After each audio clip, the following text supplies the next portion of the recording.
하나님 감사합니다. 오늘 또 저희가 교회를 사랑하는 것이 무엇인지 또 함께 말씀을 나눌 텐데, 하나님 우리의 마음을 깨트려 하나님의 몸된 교회를 진정으로 사랑하는 귀한 시간 될 수 있도록 인도하여 주옵소서. 예수님의 이름으로 기도드렸습니다. 네, 여러분 어떤 두 사람이 영화를 보고 있다고 좀 가정을 해보면 좋을 것 같아요. 그런데 같은 영화를 보고 있는데 시작점이 다른 거예요. 어떤 사람은 영화를 처음부터 봤고 어떤 사람은 영화를 중간부터 본 거죠. 그러면 각자 같은 영화를 봤다고 이야기할 테지만 아마도 자기가 보기 시작한 장면이 다르기 때문에 그 영화에 대한 생각과 해석이 다를 것 같다는 생각이 듭니다. 그럼 여러분 한번 생각해 봤으면 좋겠어요. 이 두 사람은 같은 영화를 본 게 맞나요? 제가 왜 이런 이야기로 말씀을 시작하냐면 제가 교회를 다니고 이제 소명을 받고 신학교에 갔을 때 저에게 처음 시작된 딜레마가 바로 이와 같은 내용이었기 때문입니다. 제 주변에 많은 동기들이 있어요. 그리고 또 교회 안에서 만난 많은 형제 자매들이 있습니다. 근데 그들을 만나는데 분명히 같은 교회를 다니고 있고 그리고 같은 예수님을 믿고 있다고 하는데 믿게 된 시점도 다르고 믿게 된 배경도 다르고 목격한 상황도 너무나도 다른 거예요. 저는 오늘 제가 느꼈던 그 딜레마를 가지고 좀 먼저 오늘의 말씀을 좀 열어볼까 합니다. 제가 사역하면서도 예수님을 만나면서 겪었던 첫 번째 딜레마가 있습니다. 뭐냐면 바로 첫 번째, 처음 만난 하나님이 너무 달랐다는 거예요.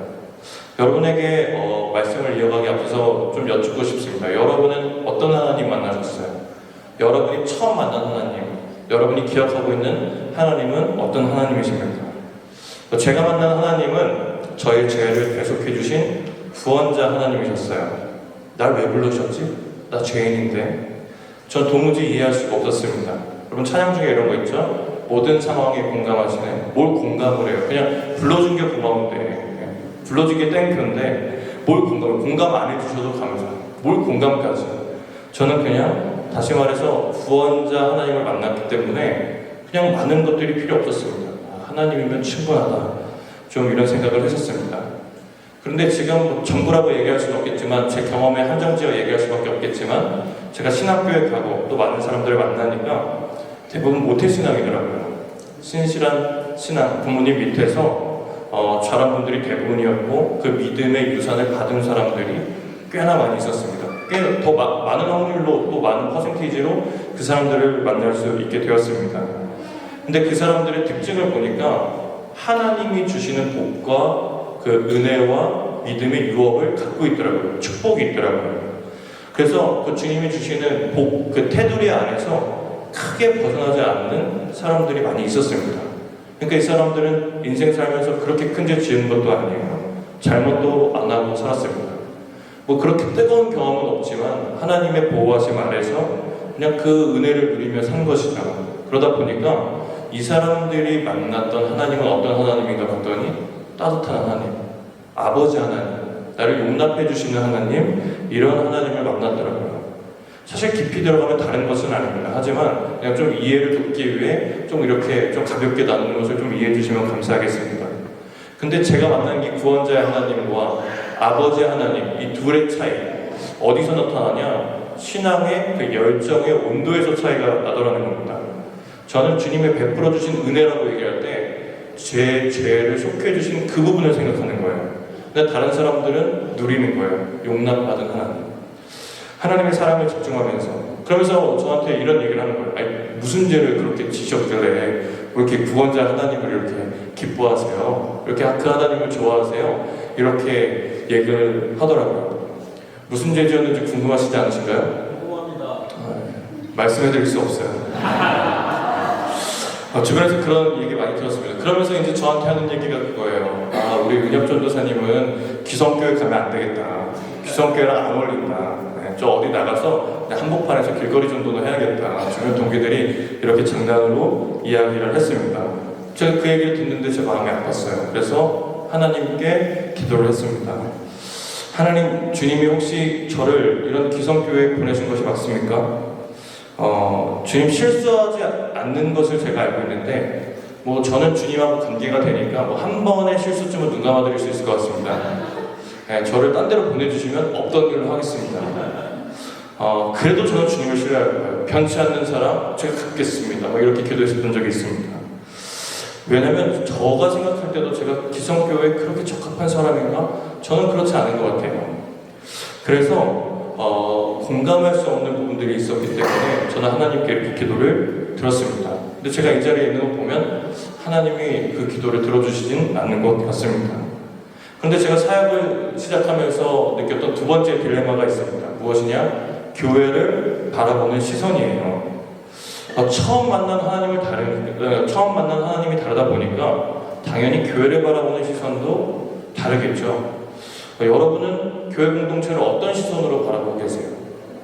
저는 여러 번 말씀드렸지만 한 선교단체에 있었고 그때 하나님을 너무 뜨겁게 만났습니다. 그래서 거의 만남과 동시에 소명을 받고 청소년 사역에 제 모든 인생을 걸었어요. 근데 그때 당시에 그 유명 단체, 여러분들도 들으면 알만한 단체인데 그 단체 부산 백사장 앞에 있는 호텔, 그 바다가 보이는 호텔 앞에서 컨퍼런스를 하는데 전국에 있는 청소년 사역자들이 다 모인 거예요. 그런데 수가 몇 명인가 봤더니 50명이 훌쩍 넘습니다. 교회 인원이 50명이 아니라 사역자만 50명이에요. 전국에. 얼마나 많습니까? 근데 그때 제가 거기서 드렸던 예배가 정말 잊혀지지 않는 예배입니다. 저희 청년들은 눈치를 챘을 건데 제가 그렇게 기타를 잘 치지 못하고 끝까지 완벽하게 칠 줄 아는 곡이 많이 없는데 기가 막히게 하나 치는 곡이 있어요. 예배합니다. 네, 그건 제가 잘해요. 여기 오기 전에도 예배합니다 했죠. 근데 왜냐면 그때 은혜를 받았어요. 예배합니다 뒤에 밤이나 낮이나 그 후렴을 있는데 정말 밤새 찬양을 하고 싶은 거예요. 주님 예배하고 싶고. 그때 그 기억이 얼마나 감격스러웠는지 모릅니다. 그래서 하나님 평생 예배하고 싶습니다 이렇게 기도를 했었어요. 그런데 예배가 있은 다음에 소그룹 모임을 했는데 그때가 더 은혜로웠어요. 아니 언제 봤다고 이 사람이 나의 얘기를 들어주지? 언제 봤다고 나한테 사역적인 위로와 격려를 해주지? 이게 교회인가? 이게 공동체인가? 이게 하나님이 원하시는 모임인가? 제가 그때 그런 생각을 했었습니다. 그리고 다음에 컨퍼런스를 열게 된 거예요. 너무 기대했어요. 1년 동안 힘들었던 거 여기서 다 풀리는. 그런데 웬걸? 그때 사람들이 몇 명 왔는지 아십니까? 20명 왔어요. 20명. 그 다음에는 몇 명 왔게요? 10명. 제가 얼마 전에 물어봤습니다. 지금 5명 남았답니다. 저는요 하나님을 만나고 제가 무엇을 경험했냐? 공동체의 부흥? 아니요. 저는 쇠퇴와 몰락을 경험한 사람입니다. 그래서 저는 항상 교회를 보면 긴급해요.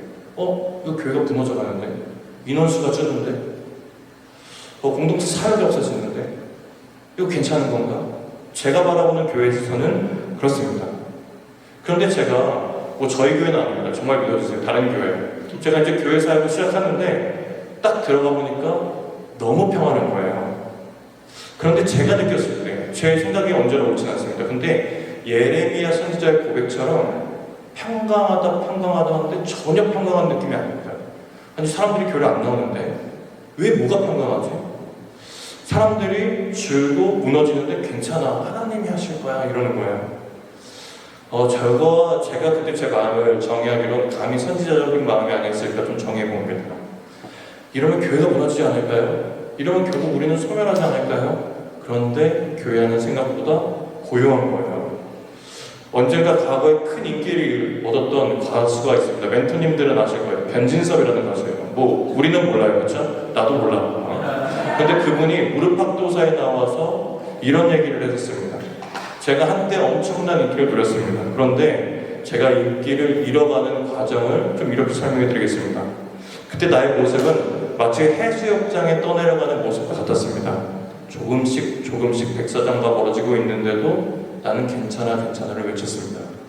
그런데 막상 되돌아가려고 보니까 너무 멀리 와버렸고 그렇게 저는 잊혀져 갔습니다. 제가 봤을 때 교회가 딱 이랬어요. 이러다가 교회가 잊혀질 텐데, 이렇게 가면 쇠퇴할 텐데, 이렇게 가면 분명히 교회는 건물만 남을 텐데, 이렇게 가면 사람 남고 돈만 남는 교회가 될 텐데 왜 깨어나지 않지? 그래서 저는 하나님께 이렇게 기도했습니다. 사실 거기서 무릎 꿇고 기도했어야 돼요. 바른 사역자라면. 근데 제가 이 손절하는 걸 너무 잘합니다. 하나님, 제가 있을 곳이 여기가 아닌 것 같습니다. 하나님, 저와 같은 온도를 가진 교회로 좀 옮겨주세요. 하나님, 저랑 친한 거 아시죠? 실수 한두 번 정도는 괜찮아요. 뭐 어차피 뭐 같이 가는 인생. 네. 제가 이렇게 기도를 했습니다. 근데 그 교회에서 꽤나 오래 사역했어요. 네. 제가 생각했을 때는 저는 위기의식이 있는 사람들과 사역을 했어야 됐고, 그리고 다급한 사람들과 사역을 됐어야 됐지만, 주님께서는 그 기도를 쉽게 들어주시지는 않았습니다. 제가 사역을 시작하면서 겪었던 딜레마 세 번째입니다. 많은 청년들 그리고 또 성도님들과 대화하면서 알게 된 게 있습니다. 서로 기대하는 게 다르다는 거예요. 하나님의 뜻, 하나님의 교회 안에 있지만 교회에 바라는 게 다르더라라는 겁니다. 저희 5월에 아크크로 유화정 대표님 오셨었습니다. 그러면서 제가 이 말씀을 기억나요. 자기 별명이 집회녀였다고. 근데 저도 비슷한 별명 하나 있어요. 임재나. 네. 하나님의 임재 있는 곳에 제가 있다. 임재법 아니면 임재나. 제가 거기 있었어요. 그래서 제가 지금 뭐 제이어스부터 안 간 예외가 없습니다. 다 참석했습니다. 아 정말. 그러면서 정말 하나님을 찬양하고 예배하는 것을 기쁘게 생각했습니다. 그리고 정말 얼마나 기도하는 것을 좋아했냐면 뭐 하루에 2시간은 기본이고 많으면은 그냥 이게 잠깐 졸었다 기도하는 거 포함해서 정말 6시간, 7시간 이게 무섭지 않게 기도했습니다. 왜냐하면 하나님이 저한테 말씀해 주시는 게 너무 좋은 거예요. 그렇게 하나님의 임재가 있는 곳에서 제가 이렇게 시간을 보냈습니다. 근데 언젠가 한 교회에서 예배 전에 앞에 앉아서 먼저 기도를 해서 하나님의 임재를 너무 누리고 싶어서 기도를 하는데 청년부였어요. 모청년부. 근데 쑥덕쑥덕거리는 거예요. 이게 무슨 일인가? 하고 뒤로 돌아봤습니다. 그랬더니 아니 웬걸? 남녀가 예배 전에 스킨십을 하고 있는 거예요. 청년 둘이. 야, 제가 참을 수 없었습니다. 내가 저 사이를 홍해 기적처럼 가르리라. 이런 예수님이 아마 이런 마음 아니었을까? 오늘 성전 정화 한 번에 이런 생각을 했다가 제가 또 단념이 빠르지 않습니까? 그래서 하나님께 기도를 했습니다. 하나님 이 교회 아닌 것 같습니다. 하나님 저를 옮겨주세요. 물론 연애가 잘못됐다는 건 아니고 연애 강추예요. 빨리 연애하시고 빨리 결혼하셔서 우리 문화교회 자연적인 부흥이 일어나길 소망합니다. 그런데 그런 건강한 연애는 너무나도 권장할 만한 것인데 우리가 교회에 온 목적이 예수님보다 연애가 먼저 되는 순간 그것은 굉장히 문제가 있습니다.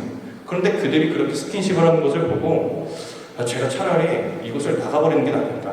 하나님의 성전에서 뭐 하는 것인가 하는 어떤 분노가 일어났습니다. 그래서 그렇게 기도를 했어요. 그래서 제가 그 기도 끝에 느끼는 게 있습니다. 무엇이냐?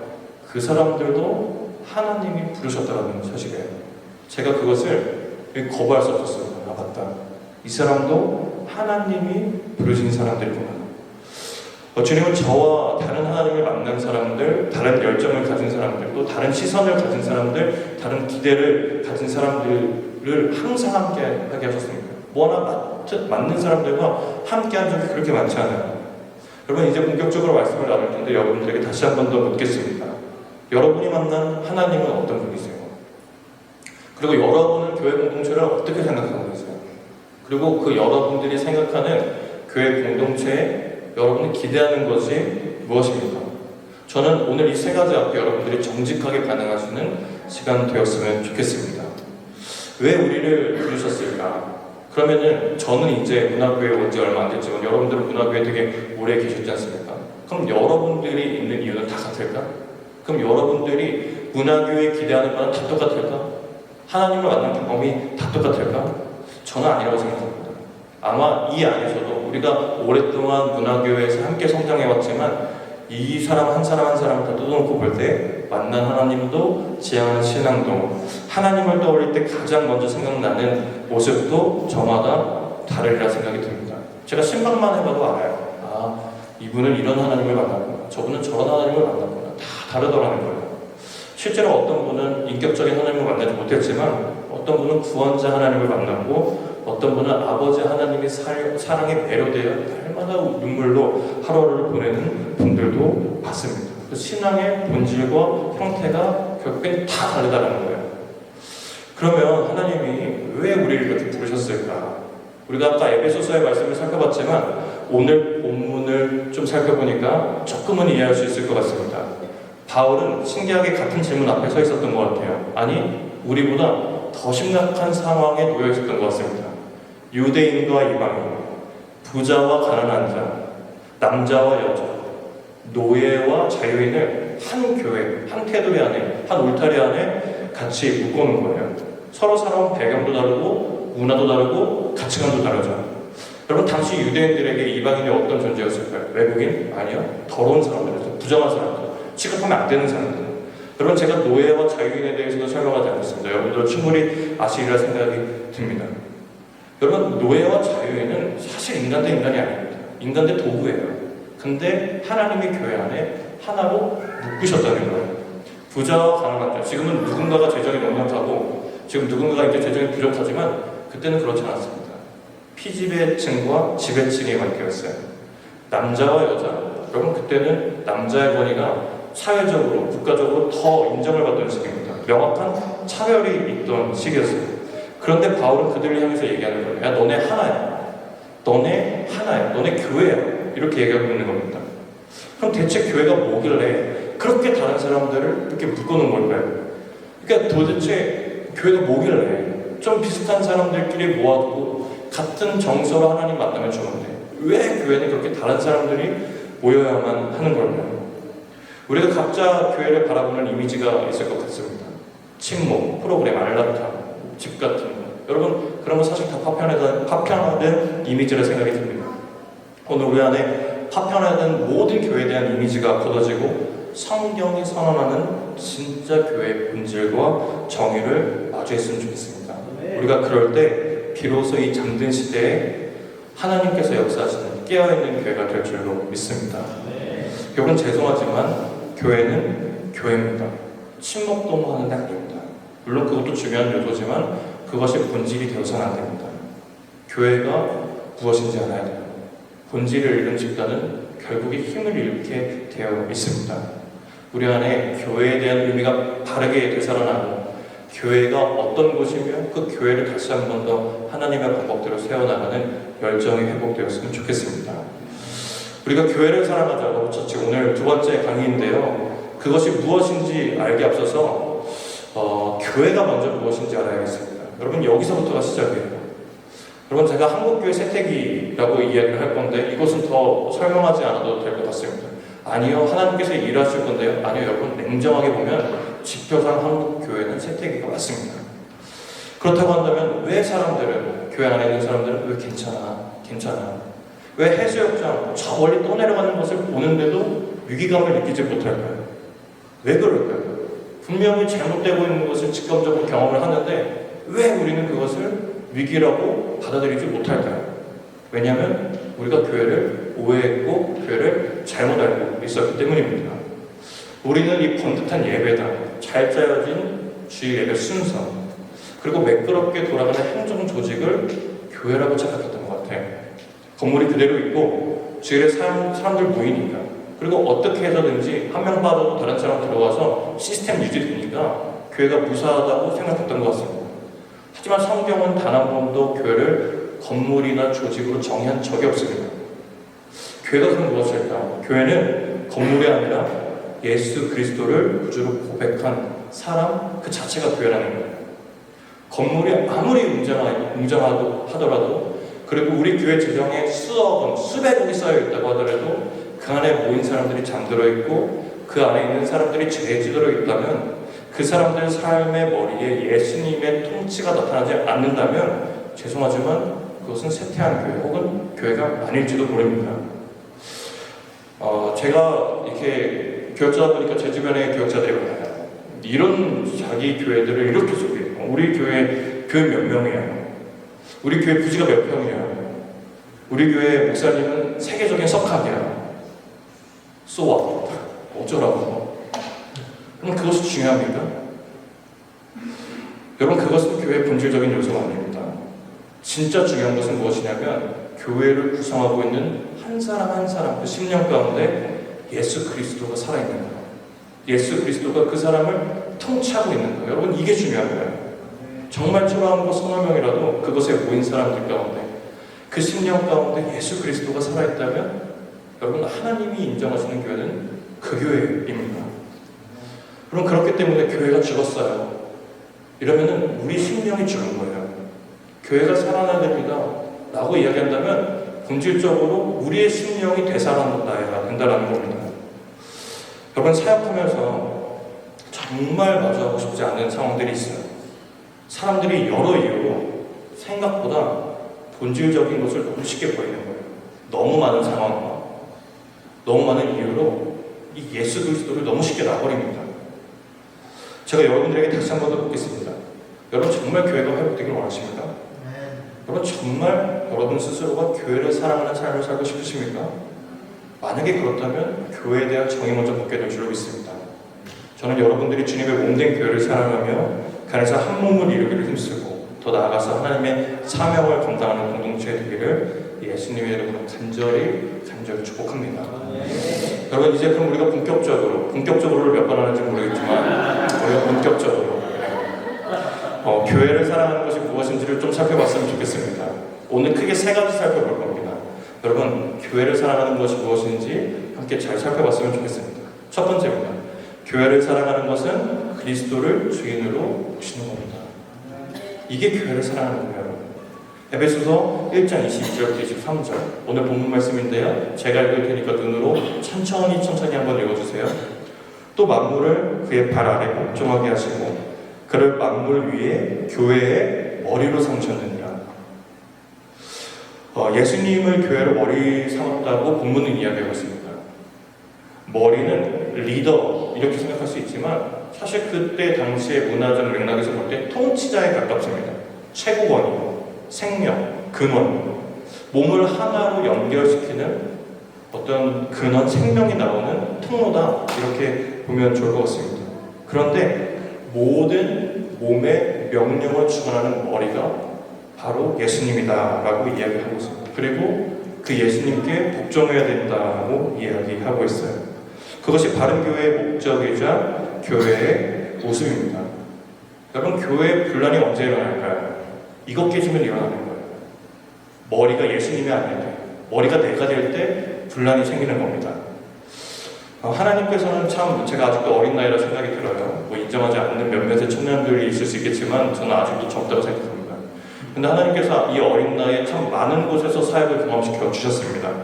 어떨 때는 1,000원짜리 한 장이 기해가지고 100원 단위, 10원 단위로 쪼갰었던 적도 있습니다. 그곳에서 하나님께서 사역을 허락시켜 주셨어요.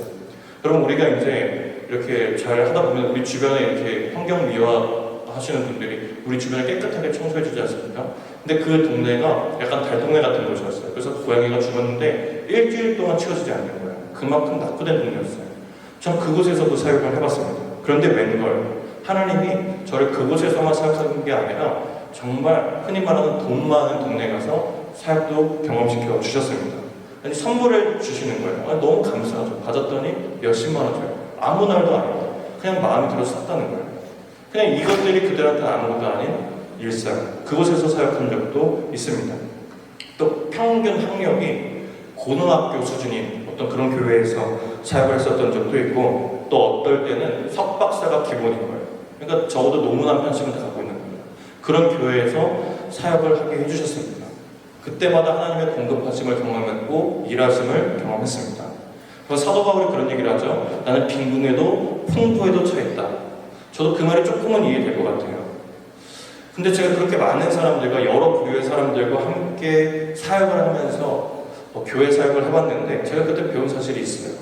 학력, 재력, 능력. 여러분, 근데 그것들이 교회를 이루는데 아무 필요가 없다는 거예요. 아무 필요가 없다는 겁니다. 생명이 바르게 흘러가는 교회의 모습은 예수 그리스도가 주인인가 아닌가에서 결정이 난다는 겁니다. 조금 더 적나라하게 이야기하면은 내 자아가 죽었는가? 내 삶을 주님이 통치하고 계시는가? 여기서 판가름 난다라는 겁니다. 제가 어느 날 좀 큰 교회에서 사역을 한 적이 있는데 그때 청년 리더들이 리더가 한 100명. 근데 그 중에서 리더들의 리더가 있었어요. 그러니까 리더만 3가지의 구조가 있었던 거예요. 근데 그 탑 리더들이 한 15명 정도 됐습니다. 제가 그 청년들하고 이렇게 사역을 진행했어요. 그런데 아무래도 15명에서 막 바쁘게 사역을 하고 또 그 청년들이 노는 청년들이 아니라 각자의 일을 하면서 사역을 섬기는 청년들이기 때문에 그 마음의 여유가 많이 없었던 것 같아요. 그래서 정말 크게 싸웠습니다. 갈등의 골이 깊어진 거예요. 싸울 대로 싸우는 거예요. 공동체가 깨질 정도로 크게 싸웠습니다. 그래서 안 되겠다. 그래서 한 사람 한 사람을 상담하기 시작했어요. 그런데 그 청년들이 재밌는 게 저한테 다 얘기하는 거예요. 교회가 이래야 되지 않습니까? 저래야 되지 않습니까? 공동체는 이래야 되지 않습니까? 다 근거가 성경 구절이에요. 다 맞다는 거예요, 사실은. 그래서 제가 상담을 멈췄습니다. 그리고 7시 30분까지 모였거든요, 근데 전부 다 7시까지 오라고 했습니다. 그래서 함께 시편을 잘 배웠어요. 한 절 한 절 이야기하면서 세지만 너네 자아 안 바꾸면 공동체 생명 없다. 세게 이야기했습니다. 그리고 너네들의 생각, 너네들이 알고 있는 지식이 쓰임받고 싶으면 겸손해야 된다. 이렇게 날마다 이렇게 큐티를 하면서 30분 동안 그렇게 시간을 보냈습니다. 여러분, 다듬어지지 않는 자에게 주어진 말씀 너무 위험해요. 이것은 무기예요. 성경도 주어지지만 먼저 내 자아가 하나님 앞에 겸손히 반응해야 됩니다. 아니면 그 생명력 있는 날카로운 말씀을 사람을 찌르는 데 쓰더라고요. 다듬어줘야 돼요. 근데 그렇게 다듬기 시작하니까 놀라운 일이 벌어졌습니다. 그 아침에 청년들이 울기 시작하는 거예요. 당시 리더 모임을 아침마다 갖고 그리고 이후에 기도 모임을 갔는데 그때 그 기도회에 있던 다른 청년들이 아니 근데 뭐 하는데 그렇게 울고 오는 거야? 이런 얘기를 하는 겁니다. 아침마다 눈물의 회복이 있었던 거예요. 제가 이야기하던 상한 심령의 눈물들이었습니다. 제 앞에서 그런지 모르겠어요. 제 앞이어서 그런지. 원래 보통 우리가 상대방한테 당연히 좀 해야 되는 말들이 있잖아요. 뭐 저는 그냥 믿음으로 믿고 있습니다만 그 청년들이 저를 이렇게 쳐다보면은 전도사님 전 그때가 가장 좋았어요. 근데 전 믿을 거고 믿고 있어요. 그때가 가장 좋았구나. 그러면은 날 잘 만나고 이렇게 혼자 생각을 하고 있습니다. 근데 제가 그때 배운 건 무엇이냐? 공동체 바르게 이끌고 가고 싶으면 자아를 꺾고 예수 그리스도를 따라야 된다는 겁니다. 그리고 그 모임에는 언제나 회복이 있다는 거예요. 사랑하는 여러분, 우리 문화교회 청년부는 나의 뜻을 주장하는 공동체입니까? 나를 사랑하는 공동체입니까? 아니면 교회 대신, 교회 머리 대신 예수 그리스도를 사랑하고 예수님의 뜻을 따르는 공동체입니까? 여러분, 교회를 사랑하라는 말과 나를 미워하라는 말은 동의어입니다. 내 뜻과 내 생각이 살아있는 교회에서 예수님은 보이지 않을 거예요. 여러분, 그리고 예수님이 보이지 않는 공동체는 더 이상 교회의 역할을 감당할 수 없습니다. 저는 여러분들이 정말 정직하게 돌아보셨으면 좋겠습니다. 내가 예수님을 주인으로 삼고 있는가? 그리고 결단하셨으면 좋겠어요. 그래, 내가 예수님을 머리로 모셔드려야지. 그리고 그 예수님이 원하시는 바가 뭔지 항상 날마다 궁금해하며 그 뜻에 나를 복종시키는 여러분 되셨으면 좋겠습니다. 두 번째입니다. 교회를 사랑하는 것은 한 몸을 이루는 것입니다. 우리 함께 읽어볼까요? 시작! 교회를 사랑하는 것은 한 몸을 이루는 것입니다. 우리 에베소서 4장 15절, 16절을 제가 한번 읽어보도록 하겠습니다. 오직 사랑 안에서 참된 것을 하여 범사의 그에게까지 자랄지니라. 그는 머리니 곧 그리스도라. 그에게서 온몸이 각 마디를 통하여 도움을 받음으로 연결되고 결합되어 각 지체의 분량대로 역사하여 그 몸을 자라게 하며 사랑 안에서 스스로 채우느니라 라고 이야기하고 있습니다. 바울은 여기서 교회의 아주 놀라운 특성을 말하고 있어요. 교회가 어떻게 자라는가? 온몸이 각 마디를 통하여 도움을 받음으로 연결되고 결합되어 자란다 라고 이야기하고 있습니다. 그러니까 애초에 교회란 서로 도움을 받을 수밖에 없는 공동체라는 거예요. 성경에 말하는 교회는요, 모래알처럼 싹 펴져 있는 그런 공동체가 아니라 서로가 서로에게 생명과 도움을 흘려보내는 유기적인 몸이 교회다라고 바울은 이야기하고 있습니다. 여러분, 한 가지만 더 생각해 볼까요? 그럼 교회를 사랑한다는 것은 무엇일까요? 바로 이 연결망 속 안에서 서로를 사랑하는 것. 다시 말해서 서로에 대한 책임을 지는 것이 교회를 사랑하는 것이다 라고 이야기할 수 있는 거예요. 제가 정말 하나님을 향한 열정이 뭐 바른 열정인지 모르겠습니다만 너무 많아서 20대 때 어디까지 날아갔냐면 러시아 블라디보스토크까지 날아갔습니다. 내가 여기서 진짜 하나님 나라 확장시키고 깃발 꽂고 오래 아무도 시키지 않았던 것 같은데 이제 혼자 삘 받아서 가는 거예요. 이렇게 함께 웃으면서 재밌게 형하고 안전장비도 없이 이렇게 막 집에 있는 것들을 철거하고 시멘트를 바르고 그렇게 지내고 있었어요. 자재도 부족하고 그리고 둘이 그 모든 자재를 치는 것도 불가능하기 때문에 언제나 위험이 도사리고 있었습니다. 그렇게 집을 짓고 있는데 여느 때와 같이 그 공사 현장으로 나아가는데 제가 이렇게 걸어가는데 갑자기 오른쪽 발 뒤꿈치에 뭐가 쑥 들어오는 느낌이 드는 거예요. 본능적으로 제가 막 하면서 이렇게 뒹굴었습니다. 그 나무 판자에 못이 있는데 제가 그걸 밟은 거예요. 저는 그러니까 예수님의 고난을 어느 정도 아는 사람이에요. 그러니까 이런 사람이 사역자를 해야 되는 거예요. 여러분, 저 잘 만난 거예요. 주의 발에 나의 발을 푸겠어요, 저는. 저 그랬는데, 근데 다행히 거기에 간호사를 섬기셨던 간사님이 계셔서 이렇게 잘 응급처치를 이렇게 받게 되었습니다. 근데 대못을 밟은 것은 제가 오른쪽 발 뒤꿈치였어요. 제 못을 눈에 박지도 않았고, 제 입에 박지도 않았고, 손가락에 박지도 않았습니다. 하지만 그 못이 쑥 들어오는 찰나의 순간, 제가 본능적으로 눈물을 왈칵 쏟아내고 그 못 박힌 자리를 제가 주목하게 됐습니다. 그리고 제 입은 평생 질러본 적 없는데 비명소리를 지르기 시작했어요. 아프다는 거죠. 그리고 제 손은 반사적으로 그 아픈 발 뒤꿈치에서 못을 팍 떼냈습니다. 제 왼발은 못과는 상관이 없었어요. 그런데 순간 그 아픈 오른발 때문에 왼발로 무게중심을 탁 잡은 거예요. 온 체중을 왼발이 다 지탱해 주었습니다. 온몸이 그러니까 그 오른발을 위해서 그거 하나 살려내기 위해서 초비상사태로 뭔가 그 발을 보호하는 거예요. 이것이 왜 그럴까요? 그러면 이것이 바로 유기적인 몸이기 때문에 그렇습니다. 여기서 만약에 제가 그 오른발이 대못을 밟았는데 왼발이 아유 잘한다, 네 건 네가 알아서 해, 그러면은 저는 어떻게 됐을까요? 네가 조심하지 않아서 그렇잖아. 근데 또 눈은 이러는 겁니다. 나 징그러운 거 못 봐. 난 저 맑은 하늘 볼래. 이러면 어떻게 될까요, 여러분? 여러분, 정말 이 손이 나 피 못 만져 나 그냥 뭐 맛있는 빵 만질 거야 이러면 제가 어떻게 하고 있어야 될까요? 이게 과연 유기적인 몸이겠습니까? 여러분, 그렇지 않다는 거예요. 하나가 못을 밟으면 온 몸이 함께 피를 흘리는 것처럼 아파하고 고통을 나눠지는 것. 그것이 왜 그런가 봤더니 한 몸이기 때문에, 유기적인 몸이기 때문에 그렇다라는 겁니다. 성경은 바로 교회가 이렇다고 이야기하고 있어요. 바울은 강조하는 것이 너희는 유기적인 몸이야. 너희는 유기적인 한 몸이야 라고 이야기하고 있습니다. 최근 교회 내에 무관심이 절정에 달한 것 같습니다. 옆에서 무슨 일을 당해도 그렇게 크게 움직이지 않는 것 같아요. 형제 아픔이 나의 아픔이 아닌 거죠. 최근 이제 MG 트렌드 이런 거 봤는데 느슨한 연대 이러더라고요. 신조어라고 하죠. 좋습니다. 뭐 선을 지키자 이런 의미로 긍정적으로 받아들여 볼 수 있을 것 같습니다. 하지만 여러분, 그거 정말 하나님이 좋아하실까요? 그리스도의 몸된 교회가 느슨하게 연결되어 있다면 건강한 몸일까요? 연체동물인데요. 연체동물. 뼈가 없이 서로를 단단히 지탱해주지 못하고 느슨하게 연결되어 있으면 그 몸은 제 역할을 감당할 수가 없습니다. 오늘 말씀 뭐라고 이야기하고 있냐면 각 마디를 통하여 단단히 연결되고 결합되어야 된다고 분명히 이야기하고 있습니다. 서로가 서로의 뼈가 되어주고 버팀목이 되어주는 공동체, 그것이 바로 교회다라고 이야기하고 있는 거예요.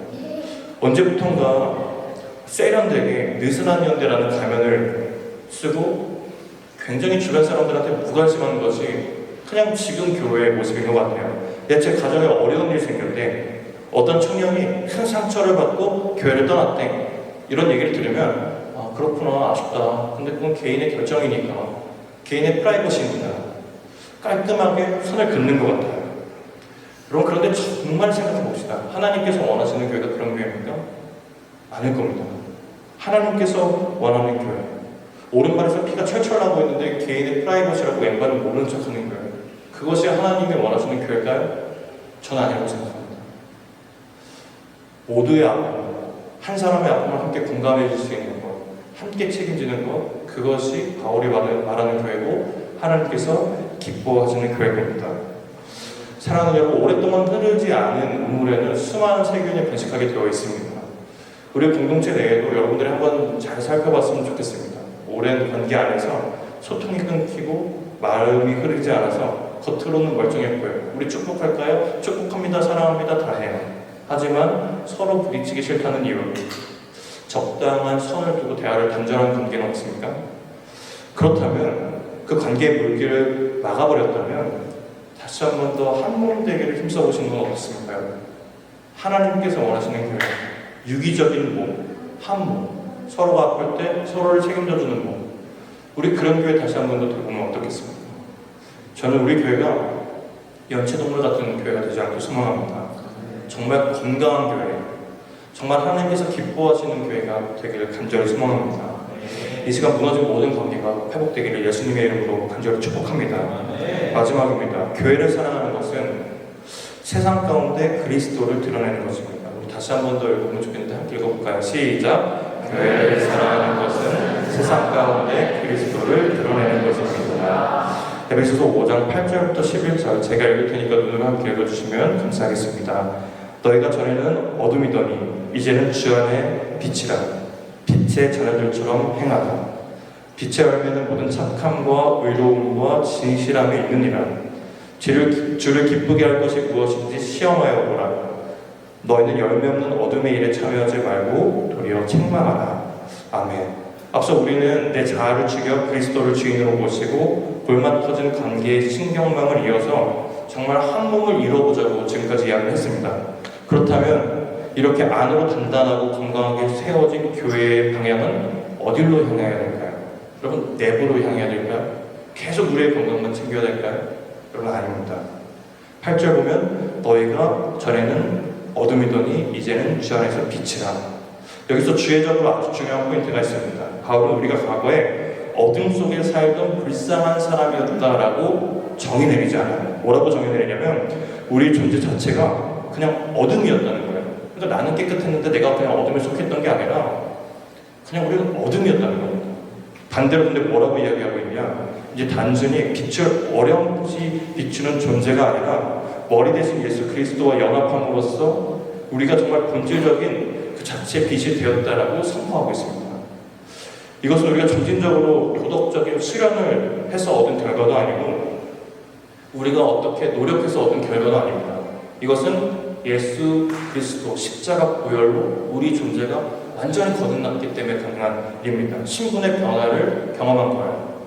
그리고 바울은 그렇게 변화된 신분을 근거로 뭐라고 이야기하고 있냐면 8절 빛의 자녀들처럼 행하라 이렇게 얘기하고 있습니다. 여기서 행하라에 사용된 헬라어 원어를 좀 살펴보면 좋을 것 같은데 그냥 한두 번 이렇게 단편적인 행하는 것을 의미하지 않습니다. 계속 걸어가라. 삶을 끝까지 지속해서 살아내라. 현재 명령이에요. 너네 빛의 자녀로 살아. 평생을 살아. 이렇게 이야기하고 있는 겁니다. 주일 예배당 문을 나서는 순간 그 순간부터 세상 한복판에서 빛의 자녀로서의 신분을 지켜야 된다는 이야기예요. 그렇다면 어떻게 살아갈 수 있을까요? 9절 착함과 의로움과 진실함으로 살아가라고 하고 있습니다. 저는 오늘 이 세 단어가 보여주는 본질 이것을 거룩으로 좀 설명해 보려고 합니다. 여러분, 교회가 세상에 뭘 보여줘야 될까요? 돈일까요? 화려함일까요? 능력일까요? 탁월함일까요? 여러분, 아니에요. 여러분, 아닙니다. 교회가 보여줘야 되는 것이 무엇이냐? 거룩함이에요. 거룩함. 그런 세상의 것들을 보여주는 것이 하나님께서 원하시는 것이 아닙니다. 그럼 거룩함은 무엇이냐? 세상과 구별되는 것이 거룩함이에요. 이 세상에 궁극적으로 그 거룩함을 드러내는 것을 하나님은 원하고 계신다는 겁니다. 제가 예수님을 처음 만나고 그 감격은 말로 표현할 수가 없습니다. 아무리 표현해보려고 해도 좀 한계가 있어요. 그래서 저는 이 기쁜 소식을 온 세상 전하세요. 성령이 오셨는데 제 친구들 싹 다 불러 모았습니다. 만난 지 2주 만에 제 친구들 다 불러 모은 거예요. 야, 엄청난 거야. 그러니까 뭘 알면 이게 좀 조용히 있을 줄도 알았는데 그런 성격이 아니에요. 알면 일단 말해야 되는 사람이에요. 야, 뭐였어요? 친구들이 나 지금 술집인데 오케이 갈게. 갔습니다. 갔어요. 그래서 제가 가진 전부를 다 털어서 친구들 이게 사람 건지 모르겠지만 절대 따라하지 마요. 친구들 밥 사줘가면서 야, 너 진짜 대박인 거 알았어. 야, 일요일 날에 예수님 만나자. 이렇게 전도를 하기 시작했어요. 그런데 한 100명 정도 하니까 3명 정도 얻어 걸려요. 오케이, 3명 됐어. 니네 3명이 이 세상을 변화시키리라. 뭐 과연 하나님이 그 뜻인지 모르겠어요. 근데 그 친구들을 데리고 오기 시작한 거예요. 근데 얼마나 기특해요. 만난 지 2주 된 친구의 말을 듣고 교회로 온다는 게. 그래서 제가 끝나고 제가 20대 초반이었습니다. 용돈으로 살아가는 시작했어요. 제 돈 다 털어서 샤브샤브 사줬는데 한우 샤브샤브 사줬어요. 야, 정말 대단하죠. 그때 이후로 저는 한우 샤브샤브를 먹어본 적이 없어요. 샤브향, 저 이런 거 먹었을 거예요. 근데 그런 거 먹었는데 친구들이 너무 좋아하는 거예요. 근데 다음 주가 되니까 다른 친구 한 명이 또 교회를 나오게 되는 겁니다. 여자친구였어요. 여자인 친구였어요. 근데 그 친구가 야, 너 갑자기 교회를 왜 나와? 이러니까 얼마 전에 점을 보러 갔는데 자기 명줄이 짧다라는 거예요. 그래서 점쟁이가 종교를 믿으라고 했는데 때마침 제가 그때 던졌다는 겁니다. 아, 이것이 발람의 예언이구나. 오케이. 야, 이제 점쟁이까지 날 듣는구나. 이제 내 친구들은 이제 다 예수님을 믿게 됐다. 야, 하나님 감사하네요. 그래서 가자. 갔습니다. 그리고 제가 그때 기분이 너무 좋았어요. 4명 됐죠. 접함 5명. 끝나고 중국 요리, 코스 요리를 다 시켜줬어요. 그때 저는 짜장면 말고 먹어본 게 없는데 이상한 것들 있잖아요. 뭐 좀 접하기 어려운 것들을 함께 먹기 시작한 거예요. 그래서 제가 막 이렇게 전도를 하는데 저희 어머니가 팔짱하게 보더니 그냥 그거 아니야 이러는 겁니다. 엄마가 뭘 알아. 그렇잖아요. 그렇죠? 젊은 사람은 젊은 사람이 아닌 거잖아요. 그렇죠? 그래서 어머니의 말을 깔끔하게 무시했어요. 엄마는 젊은 세대를 몰라. 왜냐면 친구들이 교회 정말 열심히 나오기 시작했거든요. 그래서 제가 이렇게 친구들을 한 명 한 명씩 끌고 교회를 가는데 딱 4주 갔습니다. 4주. 친구 한 명이 이러는 거예요. 은혁아 오늘은 못 먹어? 딱 이러는 거예요. 그러니까 한 첫 주, 둘째 주 빼고 자기네들 용돈을 못 먹는 거 내가 자꾸 사주니까 뭐 심심하고 지랄 할 것도 없으니까 저 따라온 겁니다. 그래서 그 맛있는 거 먹으러 온 거예요. 근데 제가 여러분 잘 좀 이해를 해주셔야 돼요. 그렇죠? 제가 그때 예수님을 만난 지 2주인가 3주밖에 되지 않았다고 해서 그러니까 지금의 저의 모습은 절대 아니에요. 근데 그때 제가 열이 받은 겁니다. 그래서 친구들에게 얘기했어요. 야, 니네 그냥 교회 오지 마. 야, 천국 데려가 줄래 했더니 이 새끼들이 야, 너네 그냥 됐다, 야. 더는 말하면 안 될 것 같습니다. 네, 이렇게 얘기를 했습니다. 그래서 그 친구들을 보냈어요. 그냥. 제 열정으로, 제 헌신으로, 제 돈으로 친구들의 영혼을 구할 수 있다고 생각한 거예요. 심지어 그 모든 상황을 짜맞추기 시작한 겁니다. 하나님이 일하시는구나. 제가 선교적인 쾌거를 이뤘다고 생각했어요. 하지만 근데 하나님이 얼마 뒤에 알게 해주셨습니다. 아, 하나님께서 원하시는 방식이 이게 아니구나. 이거는 세상적인 방식이구나. 맛있는 것을 사주고 물질적인 것을 대접해서 사람을 모으는 것. 그것은 백화점 문화센터에서도 할 수 있습니다. 그냥 떡볶이를 던져주면서 잡히는 사람 데리고 와서 의뢰행사에 참여하세요. 그거 아무나 다 할 수 있는 거예요. 세상의 얄팍한 원리였던 겁니다. 그런데 많은 경우에 그리스도인들이 이 함정에 빠지는 것 같아요. 자신이 성공해서 하나님께 영광을 돌리겠답니다. 하지만 냉정하게 생각해볼까요? 그 성공과 하나님 관련이 있을까요? 정말 그 성공이 하나님의 영광을 위한 것입니까? 아니면 하나님의 이름을 빌려서 나의 성공을 정당화하고 싶은 겁니다. 이것은 복음의 세상의 가치로 포장하려 했던 저희 부끄러운 한우 샤브샤브 전도법과 아주 유사한 것 같아요. 세상은 여러분이 이미 돈과 성공, 권력, 탁월함을 숭배하는 것입니다. 근데 교회가 그걸로 가서 되겠습니까? 보아라, 예수님 믿으면 너네 이렇게 탁월해질 수 있어. 너네 성공할 수 있어. 너네 권력을 가질 수 있어. 부자가 될 수 있어.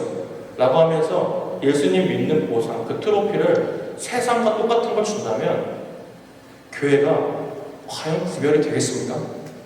거룩함을 드러낼 수 있겠습니까? 그것은 그저 종교의 옷을 입은 또 다른 세속주의의 모습이죠. 하나님 욕되게 하는 겁니다. 성공해서 떵떵거리는 거 사실 하나님과 관련 없을 수 있습니다. 세상 사람들과 똑같이 고난 겪고 실패하고 억울한 일 당하는 그 절망의 한복판에서 세상 사람들은 흉내낼 수 없는 주님이 주시는 힘, 구별된 반응을 보일 때 사람들은 뭔가 이상함을 감지하는 거예요. 남들 앞에서 자기의 이익을 포기하고 진실함을 지킬 때, 남들은 억울한 소리 하면서 뭔가를 이렇게 얘기할 때 그 억울함 감내할 때, 십자가 지을 때, 의로움과 착함을 보여줄 때 세상은 멈추어서서 비로소 우리를 바라본다는 거예요. 돈 때문에 바라보지 않는다는 거예요. 화려함 때문에 바라보는 것이 아니라 그 구별된 모습 때문에 우리를 바라본다는 겁니다. 야, 저 사람 뭔가 거짓이 약점이 되는 시대인데 왜 진실해? 왜 손해보는 거야? 이 질문이 터져 나오는 순간 이것이 바로 성경이 말하는 거룩의 능력이다라는 겁니다. 여러분, 하나님은 우리의 잘남을 빌려서 영광 받으시는 분이 아니세요. 야, 너 너무 수고했다. 너 이제 좀 성공한 것 같네, 그치? 야, 고생했다. 근데 나 안 잊었지? 내 이름 한 번만 얘기해 줄 수 있어? 야, 너 영화 시상식에 올라가서 하나님 한 번만 얘기해 줘. 하나님 그런 분이 아니라는 거예요. 하나님 그런 걸로 영광 받으시는 무력한 분이 아닙니다. 하나님은 우리가 세상 꼭대기에 올라가서 목소리를 높여서 하나님 믿으세요 이래야 하나님이 영광 받으시는 분이 아니라는 거예요.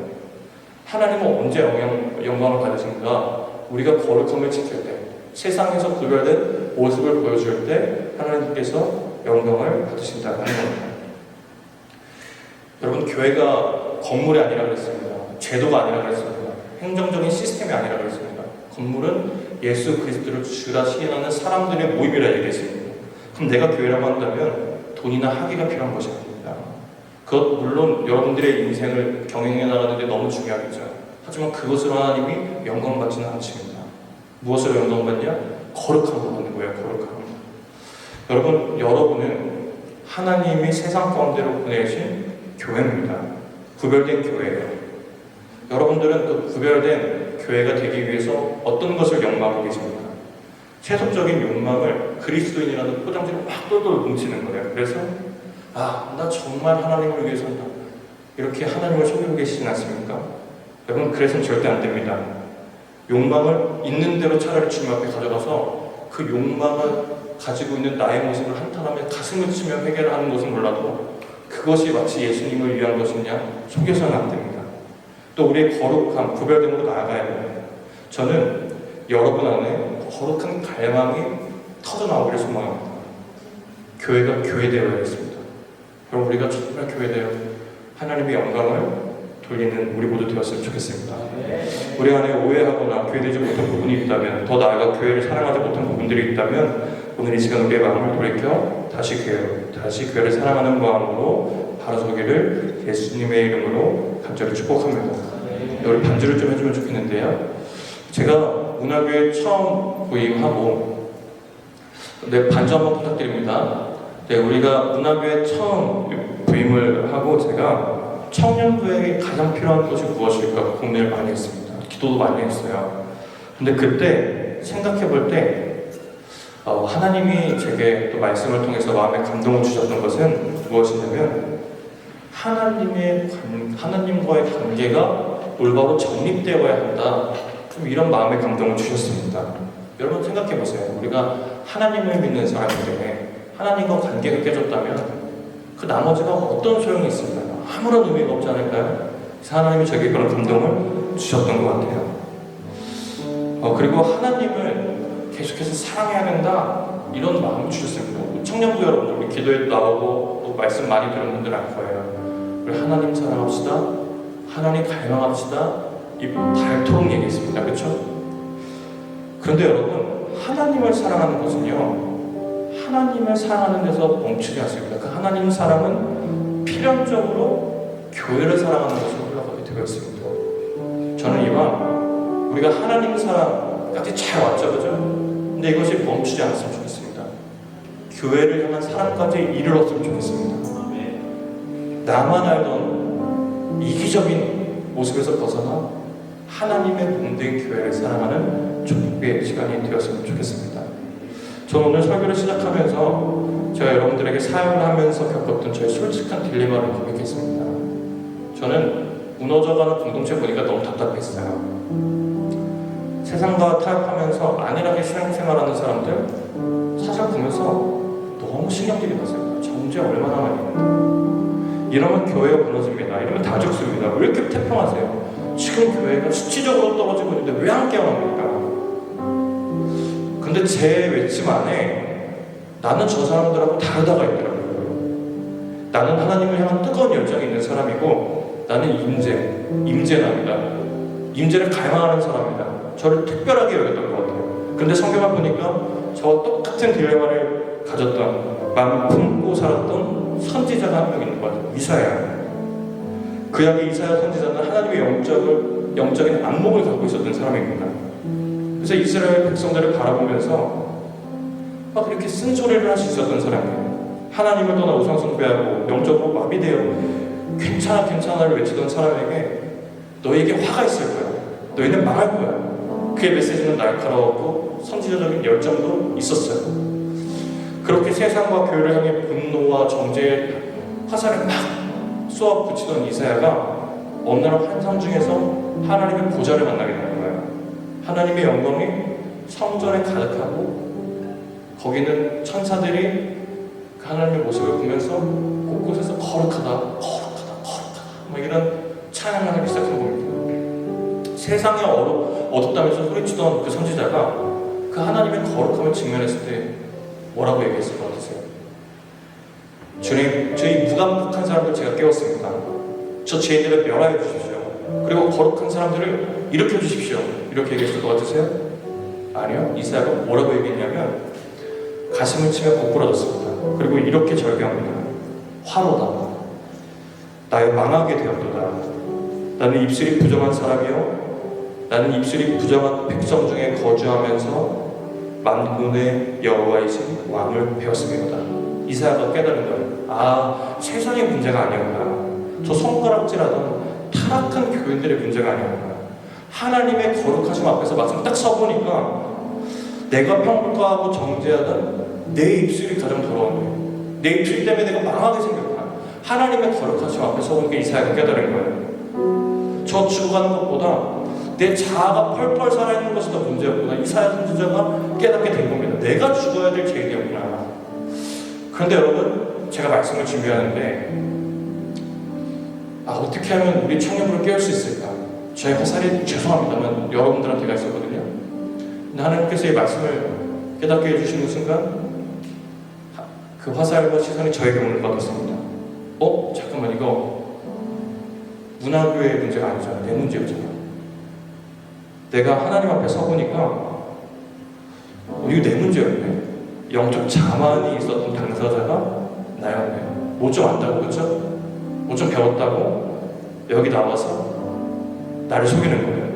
제가 여기 몇 번 서보니까 알겠습니다. 얼마나 제 자신을 속이기 쉬운 자리인지 몰라요. 저도 똑같은 죄인이고 똑같은 죄에 넘어지는데 여기만서만 아닌 척할 수 있는 거예요. 여러분 똑바로 사세요. 여러분 교회를 사랑하세요. 나도 안 하면서 여기서는 아닌 척할 수 있는 거예요. 위선을 할 수 있는 거예요. 이 자리가 정말 무서운 자리인 걸 제가 깨달았습니다.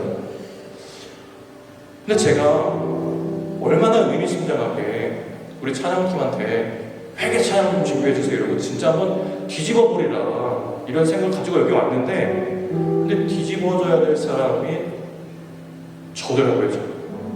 그래서 제가 말씀을 준비하면서 하나님께 진심으로 기도를 했습니다. 하나님, 세상의 어둠을 탓하기 전에, 교회의 아니함을 지적하기 전에 하나님의 거룩하신 빛 앞에서 저를 좀 정직하게 바라볼 수 있도록 주님 역사해 주옵소서.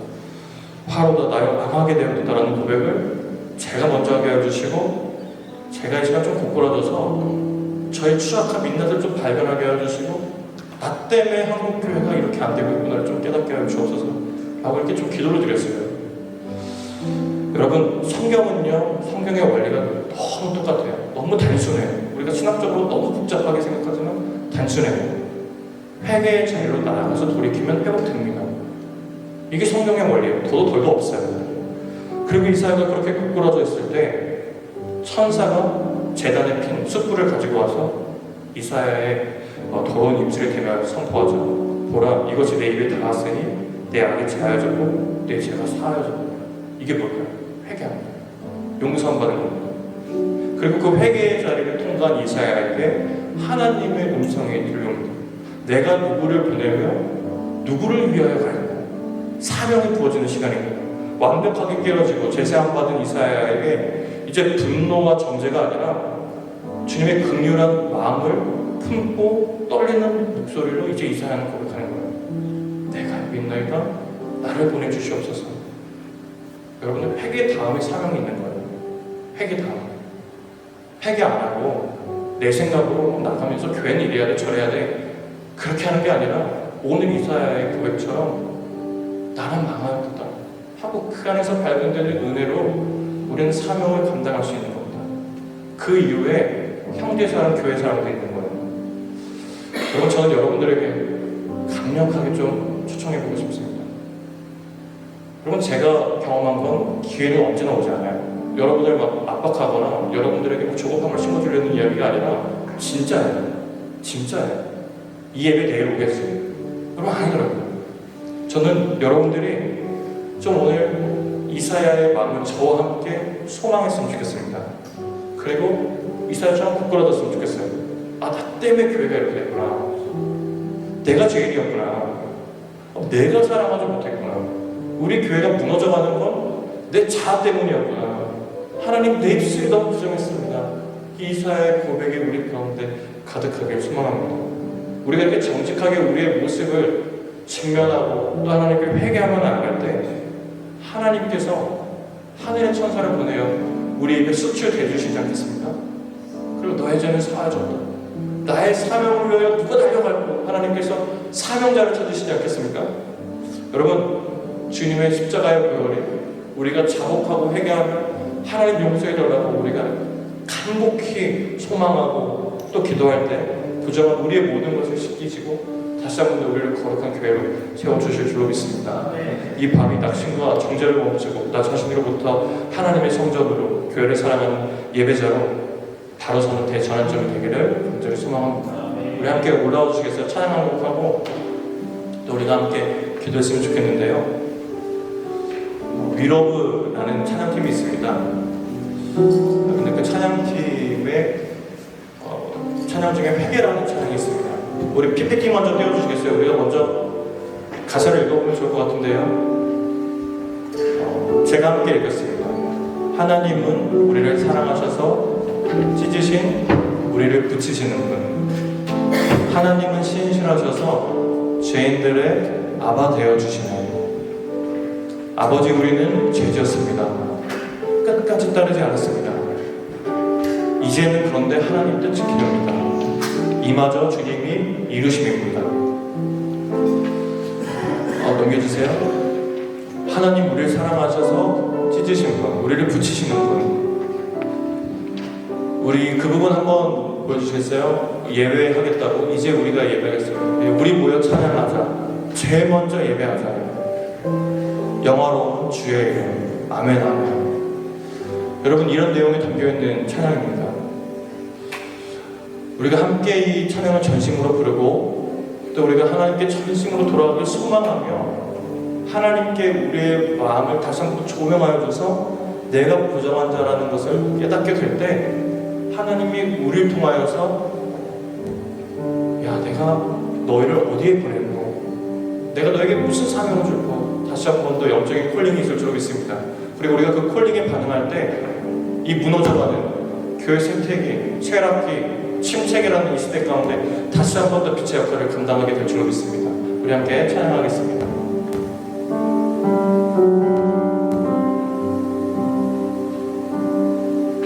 하나님은